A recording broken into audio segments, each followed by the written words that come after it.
of COVID disease. So, over the course of the pandemic, we've learned more and more about whether or not being pregnant is something that puts you at risk of having more severe disease. And the answer is yes, it does put you at greater risk. And that's probably more true later in pregnancy when you've got a big belly and your lung capacity is reduced just because of the volume that you're carrying around, that baby that you're carrying around.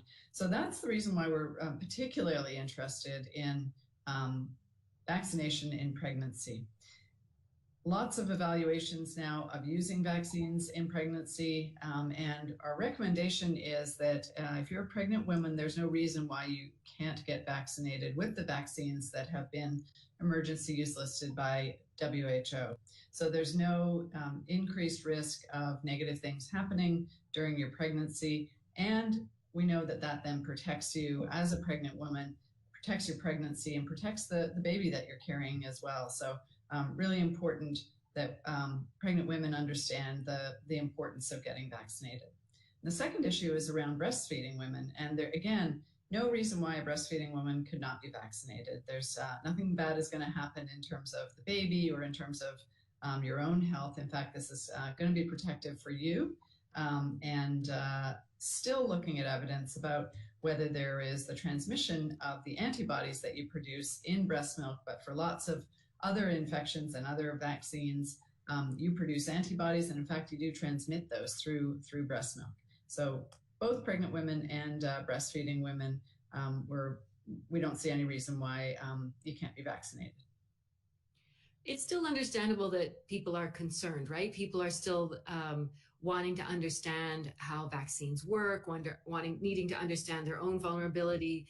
What's a good source of information? When you're confused like that, you're talking to your parents, you're talking to your peers, maybe you're in a group with other pregnant people. What is your recommendation for where to get reliable information to help answer? I mean, you're searching for where's a good answers? So there is so much information out there on the web, and some of it is credible and some of it is just misinformation or simply incorrect.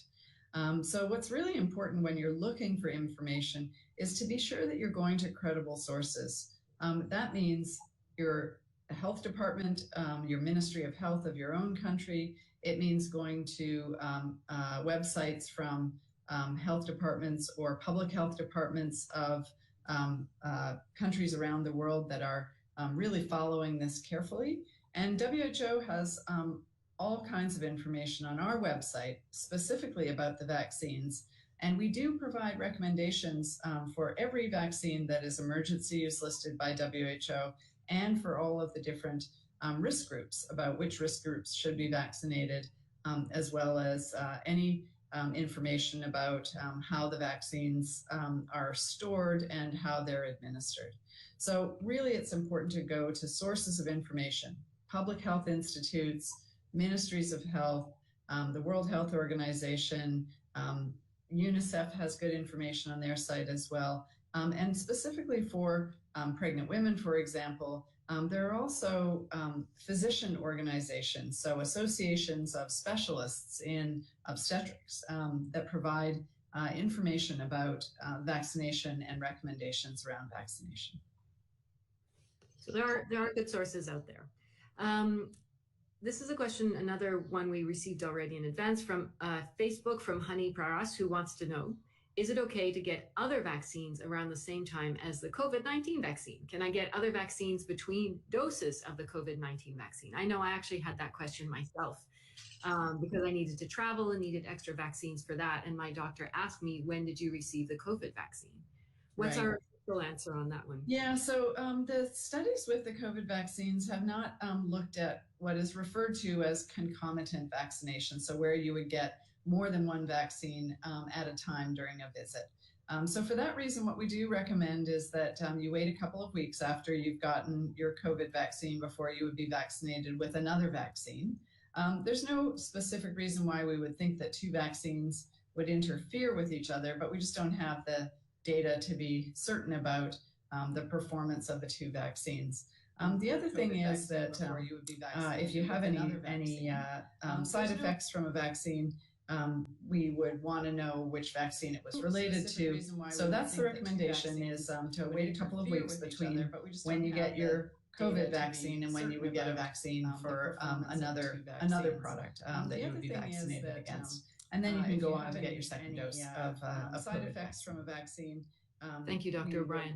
Some of you might notice that Dr. O'Brien's image is a little bit fuzzy. That happens sometimes. Don't adjust your sets. It's normal, and we can still hear her, and that's what's important. More questions. We have Mohammed Abdul Malik Khan, who says, after getting the first dose of the COVID vaccine, not able to get the second one, what should I do?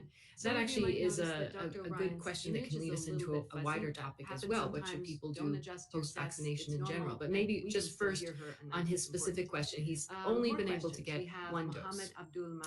So the performance of these vaccines has largely been evaluated following 2 doses of vaccine. The one exception for that is the Janssen vaccine, or also called the Johnson & Johnson or J&J vaccine, which has been studied as a 1-dose regimen. So in general, I'll speak about the vaccines where there are 2 doses that have been evaluated. And for most of the vaccines, there is better protection following the second dose than there is following the first dose. But for some of the vaccines, the protection after a first dose is very strong. So it's not that you're going to have zero protection, but it's not the magnitude of protection that you're going to have after the second dose. There's no harm to you or harm to the immune response for delaying the second dose. But the difficulty is for delaying the second dose, and I recognize the question was really about unable to get it, maybe a supply issue. The concern is that after a first dose, you don't have the full level of protection that a 2-dose regimen would give you. So what we would recommend is really pay attention to when you're going to be able to get that second dose, and to be sure you go ahead and get it. And this is particularly important as we have variants that are circulating in a lot of parts of the world, and for some of the variants, the performance of the vaccines are much better after the second dose than they are after the first dose. So we really want to emphasize the importance of getting the second dose. It kind of leads to something I wonder if you're going to ask about, Nika, which is mix and match, where you might have gotten your first dose of one product, and can you just get any other product as your second dose, whatever is offered? And the answer to that is that we don't have enough information to give a really general recommendation like that. What we do know is that for the 2 what are called mRNA vaccines, the Moderna vaccine and the Pfizer vaccine, that you can definitely get that vaccine as a second dose after having received the AstraZeneca vaccine as your first dose. So we know that that mix and match schedule works, and in fact it works quite well. It works really well. But we're going to need more information about other combinations of vaccine and in which order they're given. So just because you can have a mix and match of one vaccine and another in one order doesn't mean the reverse order necessarily performs in the same way. So we'll keep providing updated information about this. But we'd really want to emphasize the importance of getting the second dose as soon as you can, and we will have more and more information around mix and match. At this point, we're constrained to first dose AstraZeneca, second dose either Moderna or Pfizer. And we're getting more information from countries and from the companies as the studies go on with different kinds of matching regimens, right? We're not saying don't do it, we're saying it needs to be something that's followed. Is that right? I mean, we're not saying don't do it to governments and pharmaceutical companies. We're saying to the public, until we know better, don't shop around and do it for yourself. Yeah, that's exactly right, Nika. The studies are ongoing, so we've got a lot of information that's sort of cooking in the oven. We need to let that information get to completion, and then we'll be able to provide better recommendations. So for individuals, what we're really recommending is you make every effort to get your second dose as the same product that you got with your first dose. As I mentioned, there is some mixing and matching that you can do, but we really just don't have information to be able to say one way or the other for any other combinations, whether there's any problem from a protection perspective. And we're also looking at safety concerns or our safety issues to see if there's any increase in the local reactions that people have to vaccines or any other safety issue. We'll touch on that again later as well, but we're getting a lot of questions on boosters. For example, somebody saying, because the Delta variant is circulating, should I get a booster? Meaning, if you got a vaccine that's normally one dose, should you go and get a second one? If you got a vaccine that's normally to get a third dose. So what is WHO's current recommendation around so-called booster shots? We're getting a lot of questions on boosters. For yes, example, we're very clear on this. There's not enough information to provide a recommendation at this point. Again, this is a very hot topic, and there's a lot of research going on to be able to provide an evidence-based recommendation. So we are not recommending boosters at this point because there isn't enough information to provide an answer to the question. We do know that there are some countries that have started to recommend boosters. We're really encouraging all countries to follow the evidence and to only proceed with a booster regimen on the basis of evidence. So we will continue to follow this super carefully. And so for people out there, we are not recommending boosters at this time. And if boosters are recommended, they would likely be recommended for a constrained set of people, especially perhaps people who are elderly or who are at highest risk of serious disease. We will also be looking at recommendations on a product by product basis because not all the products are exactly the same. So at this time, we do not recommend booster doses for any of the products. I think for now as well, WHO, our Director General, has been very clear on this.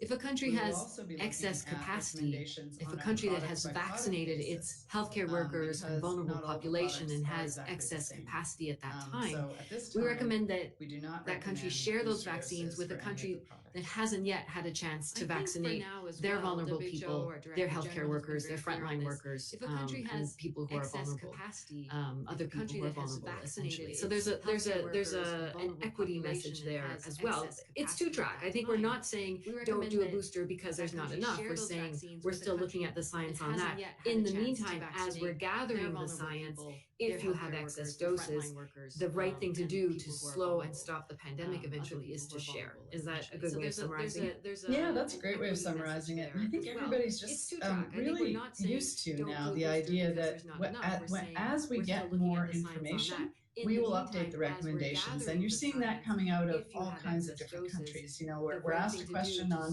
one week and we don't have enough information to answer it. And we'll always tell you that. We'll always tell you we just don't have enough information to provide a recommendation on something.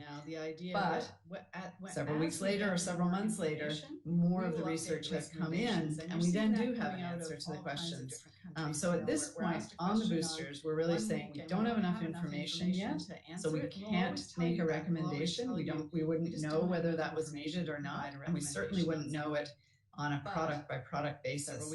And if countries are going ahead and starting to deploy boosters, it does worsen the issue that we have that there's insufficient supply at this point for every country to have vaccinated, all of their highest priority groups and then down into lower priority groups. So really important the message that you just had, because that countries are now sharing a lot of doses. We've got over 550 million doses that have been shared by about 15 or 16 countries, so that those can be deployed in countries that don't have as much vaccine access. And really what this is about, and I think everybody's experiencing it now, there's no one country that can get out of this on their own. The variants are going to emerge unless we're vaccinating everywhere, and those variants are going to move from country to country. So you can't sort of get ahead of this unless we're really in this all together, not just for a sort of justice reason or moral reason. It's really on the basis of what the biology is of this virus and making sure that we can end this pandemic and get back to normal. Which we will be able to do eventually. I know you it's hard to can't sort of believe get that ahead when of this in some unless countries, we're especially really when in they're in the this all midst of a together, really not just for a difficult sort time of right now. justice And reason or sympathies to moral people who reason. are, It's really of on course, the struggling in basis those of countries, but what we the will get through it biology is of eventually. this We're just virus not and there yet, making sure that we can unfortunately. end this pandemic. Here's a question from Get back Facebook. to normal. Cheyenne Barra asks, why do people sometimes, or why do people have fever after getting vaccinated? In some countries, I know that happens with some other vaccines as well, but more specifically on this one. And I think, I know it's not scientific to say me and my friends, but in my circle, there have been people who've had, achy joints, feeling unwell, feeling a little fluish, sometimes even bad enough that you want to take a day off sometimes after the first dose, sometimes after the second. So what's happening inside our bodies? And related to that, does that mean there's something wrong with the vaccine? Is that unexpected? Oh, this is such a common side effect for people who are getting vaccinated for not just the coronavirus vaccines, but all kinds of vaccines that we give at different ages. So what's happening in your body is, when you give a vaccine, what we're doing is we're giving something to your body so that your natural immune system starts to recognize a portion of the virus, in this case, that we want you to be protected against. And so that's training your immune system so that when it sees the real virus in it, in the real setting, you've already got a whole defense system that can recognize that virus and kill it as soon as you're exposed. So when you give a vaccine, your immune system is starting to see this teeny tiny part of the virus or a particle in the virus that your immune system is going to react to. So part of these symptoms that people have is really about the response of your body to the vaccine itself. And these are very generally, the vast majority of people are self-limited. It means they'll go away in a short period of time. And they're usually mild in nature, although for some vaccines and for some people, you may feel unwell enough that, maybe going to work that day doesn't seem like a very good idea.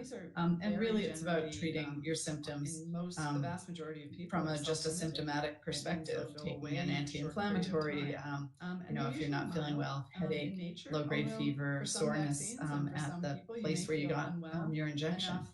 And yes, it's true that depending on which vaccine we're talking about sometimes, and depending on which age group, sometimes the reactions are a little stronger or more frequent with the second dose, and sometimes the other way around. I know when I got my second dose, within a couple hours, my arm was really quite sore. And I guess I just took the perspective like, good, something's really happening. And if you don't have symptoms, if you don't have side effects, it doesn't mean the vaccine isn't working. So the converse is not true. And I think really just being prepared that you might have some pretty time-limited side effects and just manage them symptomatically. I guess I just took the perspective like, so side effects, there's some normal ones, expected ones. WHO has information on that as well if you're interested. But then what about the very rare occurrences? I think for all of these vaccines, they've been used enough, widely enough that there are now, it's possible to see some rare events, but actually have incidents and reports of these rare events. So what are some of the rare but concerning and serious impacts of some of the vaccines, and what should we do about it? I think for all of these vaccines, safety of vaccines is one of our top priorities. And frankly, it's the top priority of every program around the world that's deploying vaccines. We give vaccines to otherwise healthy people. They're preventive. So from a perspective of what's important in vaccine program, safety is paramount. So we do monitor the safety of all vaccines that are deployed around the world, looking for the detection of rare events. For these vaccines, there are now over 3.6 billion doses of COVID vaccines that have been deployed worldwide. So we have a really good feeling. We have a really good set of data, a very good understanding of whether or not there are rare side effects from these vaccines. Again, a growing body of evidence. So for a couple of the vaccines, there have been rare significant events that have been identified. For the mRNA vaccines, we've seen inflammation of the heart or the tissue around the heart, generally mild cases, and generally speaking, more common in young men than older people or in young women. And resolving over a relatively short period of time. The second rare but significant side effect that we've seen is with the vaccines that are called adenoviral vector vaccines, so the Johnson & Johnson vaccine and the AstraZeneca vaccine. And that significant side effect is called TTS. It's low platelets with a clotting problem, sometimes a clot that occurs in and around the brain, other times clots other parts in other parts of the body. So these are looked at very carefully. There are ways of treating these clots. And what has been assessed is that, first of all, these are very rare events. And secondly, they can be managed and treated. And thirdly, the reason that we're giving vaccines, the reason we're offering COVID vaccines is because we have a pandemic and each of us is at risk for getting serious disease from COVID. And so the benefit of the vaccines overall outweighs this very rare risk, but this does need to be monitored. And certainly for anybody who is having symptoms that might relate to one of these rare events, it's super important to go immediately for an evaluation because there is management that can take place. So what are those symptoms? Because we know, often when you go and get the vaccination, you're told what you could expect. Like you said, sore arm, low-grade fever, some achiness, feeling generally unwell. What are the symptoms that you should perk up and say, this is the normal side effects and I should seek medical attention? So probably the one that we should point to most and sort of talk about most is this TTS syndrome, or this, where you can have a blood clot along with low platelet count. And so the biggest thing that we want people to know about is if you have severe headache and persistent severe headache, that may be especially headaches that begin sometime since the vaccine, so not immediately after the vaccine, but a persistent severe headache would certainly be something that having received either the AstraZeneca vaccine or the Johnson & Johnson vaccine, that you should seek medical care for.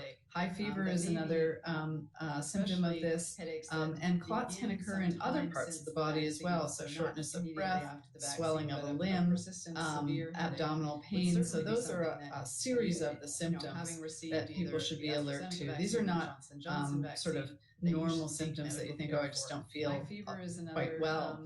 They're really significant symptoms, and you should seek medical care if any of those happen. On the heart, the myocarditis and pericarditis, these are mild cases of inflammation. Again, what people experience is shortness of breath, can be chest pain associated, can be a fever as well associated with those cases. So those are, again, usually mild cases, but should result in people seeking medical care so that you can have an assessment. Thank you, Dr. O'Brien. In case you joined us a little bit later, my name is Nika Alexander. I'm part of the communications team here at WHO. We're speaking today with Dr. Kate O'Brien, who's the Director of Immunization and Vaccines at the World Health Organization. And we're speaking today, as you've heard so far, about vaccines, COVID vaccines to be specific, although, Kate, you also work on other vaccines. So we started off today saying we wanted to talk about safety, mix and match, boosters. We've touched on all of those. And we said we want to talk about vaccines in children. We have a question now from on LinkedIn from Samia, who wants to ask, do you recommend vaccination of children? So we started off today saying we wanted to talk about first we'll talk about adolescents and we'll talk about children, and we generally refer to adolescents as those people who are 12 years of age and older, and then children as those who are under 12 years of age. So the first thing to say is that there are only two vaccines that have been authorized for use in children below 18 years of age or below 16 years of age, depending on which vaccine we're talking about. And so the two vaccines that have authorization for that teenage age group are the Moderna and the Pfizer vaccine, although only the Pfizer vaccine has been authorized in that age group by WHO. We're still evaluating the Moderna vaccine for that age group. So we don't have a lot of vaccines that have been looked at and studied for both their immunogenicity and their performance and their safety in this age group, but we do expect more information coming on the other vaccines. The other age group, the children, the under 12-year-olds, there are actually no vaccines that are authorized for use in that age group yet, but the studies are actively ongoing, and we do expect that there will be enough evidence to start dropping the age group, and it won't probably come all at once. When I say enough evidence to sort of drop the age group, that means about authorizing the use of the vaccines in children, and that's a different question than that's can they be used. That's a different question than should they be used. So when we look at the benefit and risk of vaccines, we really do have to say, well, what are we giving the vaccine for? What are we trying to prevent? And what's curious about coronavirus is this coronavirus is that children actually are not the group that are at significant risk of serious disease, nor hospitalization, and certainly not death. That's not to say that there aren't cases that occur, but generally speaking, compared with all other age groups, children are really not experiencing the disease in the same way that adults do. So it's not really the group that we're primarily concerned about. The other reason that you might want to consider vaccinating a child or an adolescent is, well, can you protect them from either acquiring the infection, even if they don't get very sick, and can you protect them from passing it on to somebody else? So that's transmission. And we still don't have enough information about how the vaccines and the degree to which they're actually protecting against transmission. We've got a lot more information than we used to, and there definitely is some effect of these vaccines on reducing transmission, reducing infection. But curiously, young children are not the major age group that is transmitting this virus. And so we don't have a really sort of overwhelming, compelling reason at this point, given the supply constraints, to be sort of racing ahead and vaccinating children. We do imagine that there may be a pretty strong case for doing that in the future when we have more certainty and more clarity on the evidence. But at this point, we're really focusing on making sure that all adults in the world get vaccinated and protected.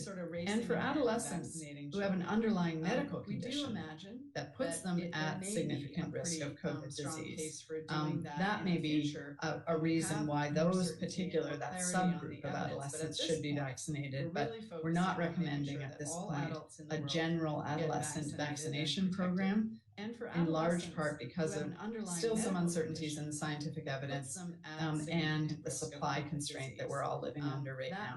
And again, we don't yet have any vaccines authorized for children under 12. Thanks, Dr. O'Brien. I think that answered a number of questions we had. We had one from someone working in Ireland who wanted to know what we recommend to younger people. We had on Facebook, Shane Rowley wanted to know what about children, what's best for 2 to 12-year-olds. You answered that one. Also on Facebook, Juhari Akasim wanted to know why do some countries allow adolescents or children 12 to 17 to be vaccinated and some don't. So we're getting at a lot of these. You said that children are, and we've seen that children are not the primary and most vulnerable, but in some countries where the health systems have been overwhelmed, there are reports, sometimes of very many children dying. And it's a small proportion of a large number of cases, but it's still heartbreaking whenever a child dies. So just wanted to make sure we mention that as well. So we've touched on boosters, vaccines, mix and match safety. Let's talk a little bit more about variants. People wanting to know whether the vaccines still protect against Delta, Alpha, and so on. However you want to do it, Dr. O'Brien, but please let us know how we gather information about that. So we have what we recommend, but how do we get to that recommendation? So over to you on variants. Yeah, so let me say a couple general things and then we can maybe dive into some of the specifics. So, generally speaking, for the vaccines that are authorized by WHO, so emergency use listed, those vaccines are performing, they're maintaining their performance against the severe end of the disease spectrum, against most or all of the variants. Now, that's true for the combinations of vaccine against different variants for which we have evidence. One of the issues here is that we have some gaps in the evidence. And so we're very active in gathering what is being studied, and we'll talk about how we study these things so that we have a full understanding of, for every vaccine against every variant, what is the performance. So the good news is, generally speaking, these vaccines are maintaining very significant protection against severe disease and against hospitalization. Some of the vaccines have lost some of their performance against the very mild end of the spectrum of disease or infection. And we're less worried about that because really what the purpose of these vaccines at this point is to stop and protect people from getting serious disease. So that's the sort of good news at this point. Not that the variants are good news at all, but the vaccines that we have are continuing to work and people can have confidence in them. And the way that we actually understand about variants and how the vaccines are working is there are really kind of two big pieces of evidence. One is looking at the antibodies that people develop in their blood when they're vaccinated, and then in a laboratory looking at whether those antibodies can neutralize the ability of a virus to replicate, to reproduce, and whether those antibodies basically interrupt the virus reproducing and infecting cells. So that's sort of laboratory-based evidence on the immune system. And then the second big piece of evidence that we look at is actually the performance of the vaccines in the context of a place where a variant is circulating a lot. And we look at the cases that occur among people who are getting sick and whether they're variants or not. And we determine whether people were vaccinated and nevertheless got sick. And we compare them to people who were not getting sick and how often they were vaccinated. So we actually look at disease evidence to look at the performance over time and look at the performance in settings where there are variants circulating. And so it's those two pieces of information that lead us to our conclusions about what the performance of the vaccines are. So from the literally microscope and lab work, WHO doesn't conduct, but we that information is shared with WHO. We work with a lot of researchers. So from the micro level to the population level, we're looking at population level statistics and what's happening in a place at that level. I think that's what you're saying. You touched on something here, and I would like to unpack it a little bit, speak about it a little bit more, because I know people are still confused about this. You said that the vaccines so far, the vaccines that are in use that WHO has approved of and that some regulatory authorities have approved for their settings as well, that they work as well against the variants as they do against older versions of the virus. And you said that they protect people from severe disease and from dying, and not 100%, but very much they provide very good protection. So talk about that milder side. And we have questions on that. Can people who've been fully vaccinated 2 weeks after the second dose, is it still possible to catch the disease? Absolutely. So these vaccines, there are no vaccines that are 100% protective in 100% of people who are vaccinated. And these vaccines are no different. They're very high performing vaccines. They provide incredible protection, but it's not a guarantee. And so we are going to have breakthrough cases. Those breakthrough cases are the kinds of cases that occur in somebody who's already been vaccinated and nevertheless they get sick. That doesn't mean that the vaccines aren't worthwhile, and it certainly doesn't mean that the vaccines aren't working. It just means that the vaccines are not 100% protective in 100% of people who have been vaccinated. And I guess the analogy I like to use, maybe it works for some people, I'm not sure if it works for everybody, but is seatbelts.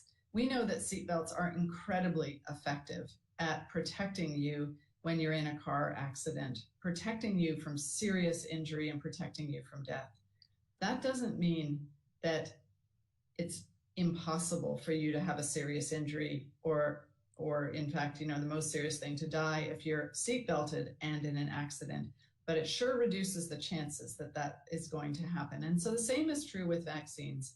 It's not a guarantee that you're never going to get disease from COVID, but it reduces the chance that that will happen by very, very substantial amounts.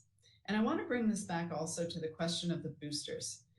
So one of the reasons why boosters might be needed is that the performance of your vaccination protecting you may not be durable over time. Maybe that protection lasts 1 year, 2 years, 3 years, 4 years. We don't know yet how long that protection lasts. So that would be one reason for a booster.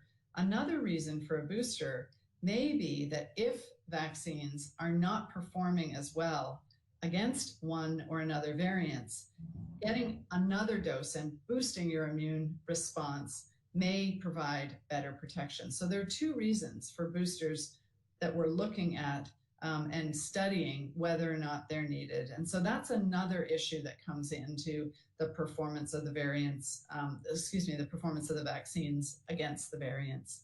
But at this point, vaccines are working well against variants, especially for the severe end of the disease spectrum. We do see some slippage. I mean, it's not identical. It's not exactly the same as the non-variants. We do see some slippage, but it's maintaining very high performance.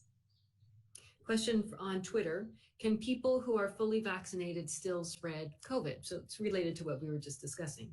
Yeah, and this really comes back to this question of, we all want to take the masks off. We all want to get our masks off. We want to be able to hug people. We want to live a normal life. We don't want to have to do all the things that we have been doing our very best to do. And the answer to that is yes, a vaccinated person is at lower risk of getting infected and transmitting it to somebody else, but not at zero risk. So you may not know that you're infected. If you're vaccinated and you become infected, you may not get sick at all. You may be completely asymptomatic, but you're still at risk of transmitting that virus to somebody else, albeit a lower risk than you were if you were unvaccinated.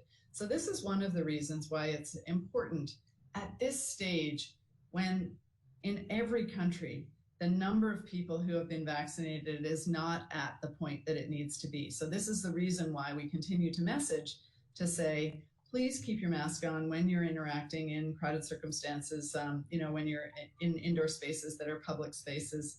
Now is really not the time for us to take our foot off the pedal of trying to really crush the transmission of this virus. If we have lower transmission while we're immunizing, while the number of people who are getting vaccinated is going up in countries, it gives the vaccines a much better chance of getting that immunity in a much bigger population. And then when we start to take the masks off and take our foot off the pedal a little bit, slowly and carefully on those other public health and social measures, there's a much better chance that the vaccines are going to be there to protect people. I think that's important to reiterate as well. We're not saying wear masks forever, meet people outside forever, keep windows open forever, and so on. We're saying that's for now, while the virus is still transmitting in your community. You need to continue to do all those things, even if you're vaccinated. Because I think sometimes people are frustrated. They say, well, I got my vaccine. Doesn't that mean no masks? Doesn't that mean I can go on a cruise with several thousand people? I mean, isn't that why I got vaccinated? And I think what you're saying is, no, the reason we got vaccinated is to protect you from getting very, very sick and to protect you from dying and to prevent you from helping to reduce the chances that you could pass the virus on to somebody else quite vulnerable. But it's not to protect you from wearing a mask, essentially. Yeah, not yet. We're going to get there. We are going to get there, but it's just not yet. And we're in such a better place in some countries, but not in all countries yet. And that is the pressing challenge right now. That is the pressing issue right now is we are not going to get out of this more quickly by having some countries go really fast on vaccination and other countries just not having the supply available in order to immunize their population. This is why the equity issue is so important. Viruses are going to continue circulating and are going to move across borders. So making sure that vaccines are available and deployed in all countries is going to be the fastest and most effective way for us to get out of this pandemic. There's a little side debate going on about choice. What's WHO's view on vaccine mandates, on mandatory vaccination? And I think this applies to other vaccines as well. So this is a delicate issue for a lot of people. Nobody wants to be told they must do something. So in general, what we have as an evidence-based organization, there are countries that have vaccine mandates, not necessarily for COVID vaccine, but for instance, vaccines in order for a child to be entered into school or for other reasons. There are also workplace settings where for the reasons of protection of people that you're working with, so especially hospital settings, that there may be parts of healthcare facilities where it is required for individuals to be vaccinated. Now, those aren't mandates. It doesn't mean you must get vaccinated. There, of course, is flexibility around where you work. So if you're not willing to be vaccinated, then maybe that place is not the best place for you to sort of have your employment. But in general, what we've observed and what we know about vaccines is what works best is for people to be informed about the value of vaccines, to understand the benefit risk of the vaccines, to have confidence that they will be able to get a vaccine when and where they go to seek a vaccine, that the services that they're provided are high quality services, and those are the best vaccine programs. There are some countries, and they have a cultural context to them, where it's acceptable in the population for there to be more specified rules around being vaccinated for specific activities or for specific businesses or workplaces. And in some countries that works well, and in other countries that have tried those kinds of mandates, it actually has not worked at all. So this is really country specific, and we would always prefer that vaccines, like any kind of medical offering, is one that people avail themselves of by choice, understanding what the benefit is and why they would be choosing to do that. So that's where our focus is on assuring that people have accurate and credible information about what the benefit is of these vaccines. Thanks, Dr. O'Brien. Next, we have a question from Facebook. We have more questions than we can answer, but we're hoping that when we cover these topic areas, it gets at lots of your questions at the same time. So on Facebook, Nikki Bako-Swan is asking, what is the research or evidence for those who have had COVID and then get the vaccine, or should they get the vaccine? In fact, what is our advice for people who have had the disease? Do they still need to get vaccinated? Yes. So for people who have had COVID disease and confirmed COVID disease, there is strong evidence that you have, generally speaking, an immune response to that infection, and we're continuing to observe and study for how long that immune protection lasts after a natural COVID infection.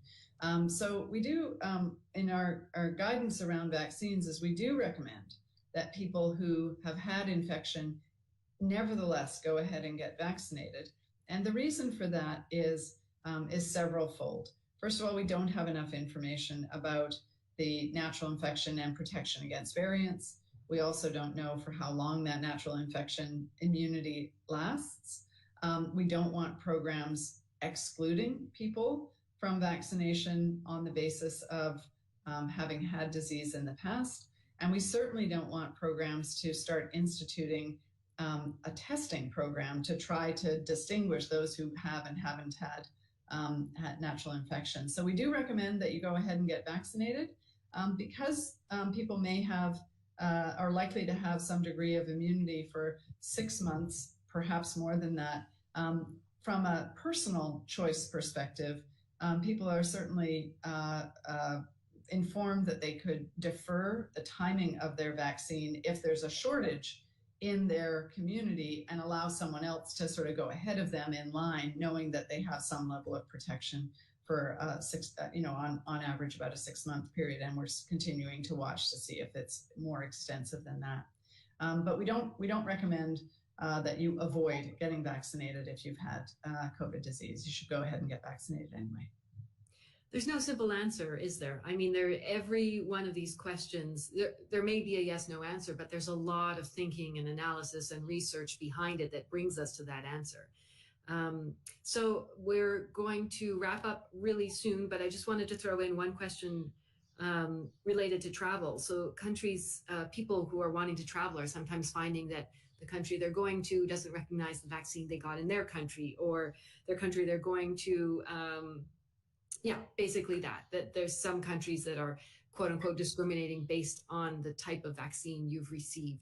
What does WHO have sort of a blanket statement around that? What are we advising countries? Because individuals can't really do much about it. We're not saying you should go and get another type of vaccine so that you can travel. So what's our advice to countries around which vaccines they should recognize? Yeah, so there are a couple issues around this, and I'll go through them quite quickly because we're coming to the top of the hour. The first is that there is, WHO is very clear that there should be no requirement of a vaccine for travel. Only the yellow fever vaccine and for some settings, polio vaccine are vaccines for which there is a requirement for entry into the country. And that is not true for COVID vaccines. So there should be no constraint for people to be able to travel based on their vaccination status. However, we do recognize that the conditions of travel may be altered by countries based on your vaccination status. For instance, if a country has a policy that people who are entering the country must quarantine for a period of time, that may alter depending on your vaccination status, which is a credible thing because of evidence around whether or not you are protected as a result of vaccination. So no requirement for vaccination to travel, but adjustment of the nature of the requirements upon entry. So the second thing is that we are very clear that we do expect that countries will recognize the vaccines that have been authorized through the emergency use listing procedure for WHO. So if it's a WHO authorized vaccine, these should be recognized by countries. Those vaccines all meet the criteria that were set out for performance of vaccines for COVID. So those are two sort of important things. And we take this very seriously. We're working with countries to, in any circumstances where that's not the case, we're working with countries to urge, cajole, work with them about how rules or laws may be changed to allow more free recognition of the vaccines that are emergency use listed. I did want to mention one other thing, Nika, that's not about travel, but is about school that we didn't get to when we were talking about childhood vaccination. And one of the things is that really childhood vaccination or adolescent vaccination should not be a requirement of reopening of schools, nor of attendance of schools. What we're really concerned about is actually adult disease and adult risk. And so the adults who are working in schools, that's the priority group who should be vaccinated. And absolutely, children and adolescents should not be limited from attending school based on their vaccination status. So I just wanted to be clear about that. Getting back to school and leaving schools open, except in the most dire circumstances, is a critical part of the health and welfare of children and of adolescents. Thank you, Dr. O'Brien. So we're going to wrap up now. So just a few housekeeping issues. So that was Dr. Kate O'Brien, Director of the Department of Immunization and Vaccines at the World Health Organization. My name is Nika Alexander. I work with the communications team. And other colleagues who are working on this as well, who have been scanning for your questions, who set up these lives each time, who ensure that the technology works and it gets from us to you. So thank you to the team who are working on this. I'm going to name some of the countries where people are watching us from today, and then we'll let Dr. O'Brien say goodbye to you as well, and then we'll wrap up. So some of the places we have had viewers from are Nigeria, France, India, South Africa, Bahrain, Malaysia. We just opened a new country office in Bahrain this week. Our Director General was there. I hope you were able to watch. The Democratic Republic of the Congo, Turkey, Italy, the US, Zambia, Ghana, Laos, Ivory Coast, Bolivia, Australia, Spain, Germany, Kenya, and others as well. So thank you so much for watching. Any last words from you, Dr. O'Brien? Last thing to say, people ask me all the time, which is the best vaccine to get? And my answer to that is whichever vaccine you're offered. So really encouraging you to share credible, factual information with your friends, your family, your colleagues, and we're all in this together. We're all looking forward to getting to a new normal and doing your part to make sure that you stay safe. You keep your family safe and your community safe, wear masks, distance, hand wash, outdoors, keep windows open while we get through this and while we all get vaccinated. We will get through this together. We're just not through it yet. Thank you, Dr. O'Brien. Thank you very much for watching. We don't know when the next Facebook or when the next Q&A live will be, because we do these based on what you're interested in and which experts available to answer those questions. So we'll probably have one next week. We're not sure what day, but keep watching on these platforms and you'll get an alert when we have the next one set. Also, you can always watch our press conferences on the social media platforms. There's always links when the press conferences happen as well. So thank you very much. Thank you, Dr. O'Brien. Get whichever vaccine is available to you and stay safe. And we'll see you again soon. Bye-bye.